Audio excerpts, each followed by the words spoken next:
नमस्कार, आदाब दोस्तों। जब से हमारे देश में कोरोना आया है तब से लगातार देश की जीडीपी माइनस में जा रही है, बेरोजगारी दर बढ़ती जा रही है और साथ ही साथ लोगों के रोजगार भी खत्म होते जा रहे हैं। लेकिन इसके बीच हमारे देश की जो सरकारें हैं वो काम क्या कर रही हैं, उनका कंसंट्रेट किस चीज पर है, आप सभी लोगों ने देखा होगा। किस राज्य में कैसे चुनाव जीतना है, किस तरह से वहां पर रणनीति बनानी है, किस तरह से वहां के नेताओं को तोड़ करके अपनी पार्टी में शामिल करना, ये सब चल रहा है। लेकिन इस बीच हमारे देश की जो पार्टियां हैं, जो सत्ताधारी पार्टियां जो सरकार चला रही हैं, उनके दावों को पोल खोलती हुई एक और ताजा रिपोर्ट सामने आई है। आप सभी लोगों ने देखा, हमारे देश की सरकारें लगातार ये दावे करती चली आई हैं कि कोरोना जैसी सिचुएशन में भी हमारे देश में जो है बहुत सारा विकास हुआ है। लेकिन इसी विकास की पोल आज एक रिपोर्ट ने खोल दी है। दोस्तों, हमारा देश भूटान, श्रीलंका, बांग्लादेश और नेपाल से भी नीचे आ चुका है। किस तरह से, आगे हम आपको विस्तार से बताएंगे। साथ ही साथ दूसरी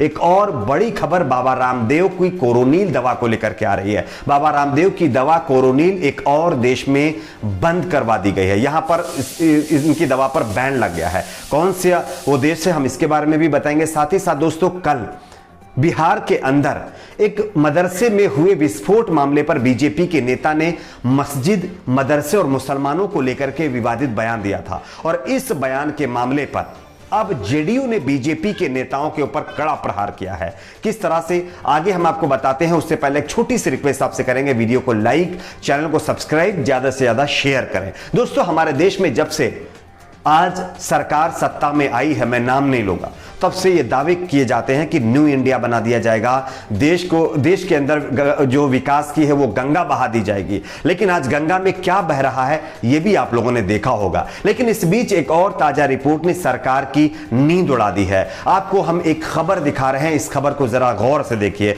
दरअसल सस्टेनेबल डेवलपमेंट गोल्स की एक रिपोर्ट आई है। इस रिपोर्ट के मुताबिक हमारा देश भूटान, बांग्लादेश, नेपाल, श्रीलंका से पीछे आ गया है। इस रिपोर्ट में, यानी कि सस्टेनेबल डेवलपमेंट गोल्स की जो रिपोर्ट है, इस रिपोर्ट में भारत पहले 115वें स्थान पर था, लेकिन अब हमारा देश डेवलपमेंट के मामले पर 117वें स्थान पर चला गया, यानी कि 2 पायदान और नीचे हमारा देश जो है गिर गया है। अब इसके बावजूद भी हमारे देश की सरकारें प्रिपरेशन किस मामले पर कर रही है? क्या डेवलपमेंट के ऊपर फोकस है, कंसंट्रेट किस मामले पर है कि उत्तर प्रदेश समेत 5 राज्यों के चुनाव कैसे जीतने हैं। किसी पार्टी का नेता अगर नाराज है तो उसको अपनी पार्टी में कैसे शामिल करना। यह किसी एक पार्टी का हाल नहीं है, मैं सभी पार्टियों की बात कर रहा हूं। सिर्फ विकास की गंगा बहाने की बात की जाती है, लेकिन विकास दूर दूर तक नजर नहीं आ रहा है। बताया जा रहा है कि इस रिपोर्ट के तहत एसडीजी रैंकिंग में भारत 2 पायदान नीचे आ गया है। दरअसल साल 2015 में यूएन सदस्य देशों ने 17 सस्टेनेबल डेवलपमेंट गोल्स को स्वीकार किया था, जिसमें भारत भी शामिल है। बताया जा रहा है कि यूएन के सदस्य देशों की तरफ से स्वीकार किए गए 17 सस्टेनेबल डेवलपमेंट गोल्स में अब भारत 117वें पायदान पर चला गया है, जबकि बीते साल भारत 115वें स्थान पर था। बताया जाता है कि भारत का रैंक 4 दक्षिण एशियाई देशों से नीचे आ गया है, जिनके मैंने पहले नाम लिए हैं, श्रीलंका, बांग्लादेश, भूटान, नेपाल, जिनकी दूर दूर तक पहुंच हमारे देश के बराबर नहीं थी।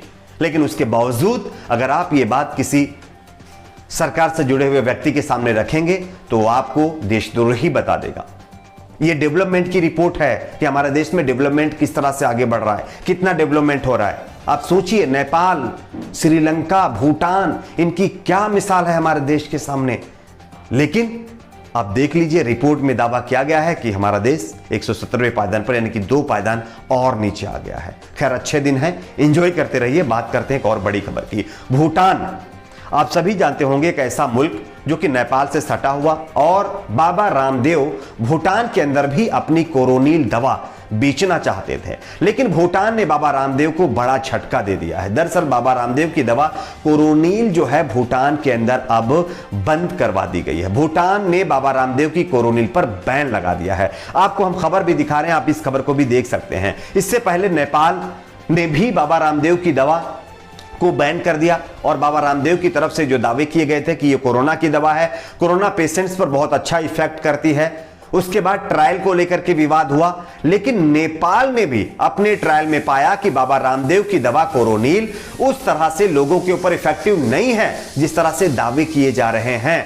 उसके बाद जो मेडिकल एसोसिएशन है, जो मेडिकल डिपार्टमेंट है नेपाल का, उसने कोरोनिल पर बैन लगाया। और अब बताया जा रहा है कि भूटान के अंदर भी कोरोनिल पर बैन लगा दिया गया है। भूटान की तरफ से कहा गया है कि यानी बाबा रामदेव की दवा कोरोनिल से अच्छी तो हमारे यहां खुद दवा है, तो हमें इस दवा को लेने की क्या जरूरत है। वैसे हमारे देश में ही कुछ ऐसे लोग हैं जो बाबा के भक्त हैं, जिनको कुछ नजर नहीं आता। बाबा अगर गोबर से बनी हुई दवा दे दे तो वो उसको इस्तेमाल करके और उसका फर्क भी बताते हुए दिखाई देंगे। खैर, बहुत सारी स्टडी की गई बाबा रामदेव की दवा की, जो ट्रायल हुआ और जेब्रा फिश के ऊपर वो भी अनसक्सेसफुल बताया जा रहा है, उसमें भी बहुत सारी खामियां निकली। और इस मामले पर अब बाबा रामदेव को एक और बड़ा झटका लगा है। नेपाल, भूटान ने बाबा रामदेव की कोरोनिल को बंद करवा दिया है अपने यहां बेचना। अब बाबा की दुकान आगे कहां चलेगी ये देखने वाली बात है। बात करते हैं अगली एक और बड़ी खबर की। वैसे आप सभी जानते होंगे, अगर किसी मदरसे में कोई विस्फोट होता है तो वहां पर टेररिज्म की पढ़ाई होती है, लेकिन अगर कहीं दूसरे संस्थान में यही काम हो तो वहां पर किसी दूसरे ने कर दिया। ये दो तरह के ट्रेंड हमारे देश में चलते चले आ रहे हैं। कुछ इसी तरह का मामला बिहार से सामने आ रहा है। आपको हम एक खबर दिखा रहे हैं। बिहार में बीजेपी के एक नेता ने कल बिहार के एक जगह का नाम है, मैं आपको बताता हूं, बांका, यहां पर मदरसे के अंदर एक विस्फोट हो गया। विस्फोट होने के साथ ही बीजेपी नेता ने क्या कहा कि यहां पर टेररिज्म की पढ़ाई होती है, इस वजह से यहां पर इस तरह के यानी कि घटनाएं घटती हैं।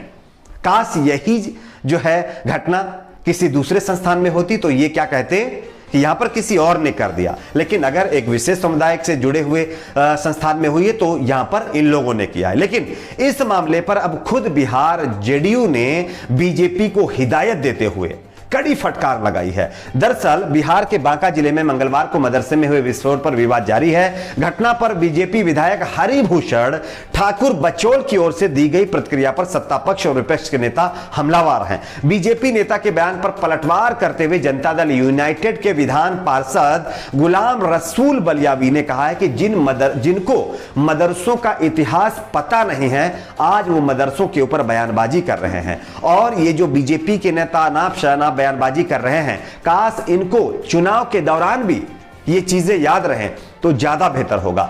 आजादी में इनका कितना योगदान है ये तो पूरी दुनिया देखती होगी। आप इतिहास उठाकर देख लीजिए, किसी तरह का कोई योगदान अगर इनका हो तो कोई बताए।